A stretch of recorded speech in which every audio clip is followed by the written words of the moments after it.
হাউলিৰ মৌটুপুৰীত অঘটন বিদ্যালয় শ্ৰেণীকোঠাত 10ম শ্ৰেণীৰ ছাত্ৰীৰ আত্মহত্যা চিপ লৈ আত্মহত্যা কৰা ছাত্ৰীগৰাকী বজালীৰ নিত্যানন্দৰ টিনামণি নাথ হাউলিৰ মৌটুপুৰীৰ কস্তৰবা গান্ধী বালিকা বিদ্যালয়ত কালি নিশা সংঘটিত হয় এই ঘটনা বিদ্যালয়খনৰ শ্ৰেণীকোঠাতে চিপ লোৱা অৱস্থাত উদ্ধাৰ হয় ছাত্ৰীগৰাকীৰ মৃতদেহ কি কাৰণত ছাত্ৰীগৰাকীয়ে চৰম সিদ্ধান্ত হাতত ল'লে সেয়া এতিয়াও জানিব পৰা হোৱা নাই নিশাই ঘটনাস্থলীত হাউলি আৰক্ষীৰ দল উপস্থিত হৈ তদন্ত আৰম্ভ কৰে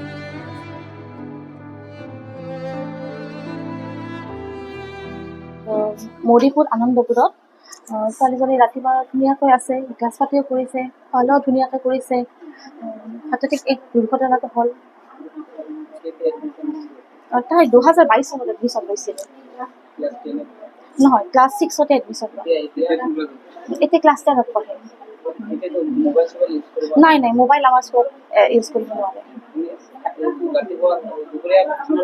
অঁ খাইছে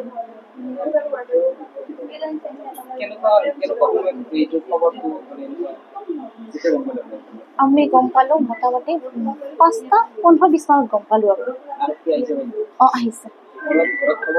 অঁ খবৰ দিয়া হৈছে ছোৱালীজনীৰ নাম টিনামণি নাথ মই ফুল টাইম এছিষ্টেণ্ট টিচাৰ হয় আমাৰ স্কুলত 150জনী ছোৱালী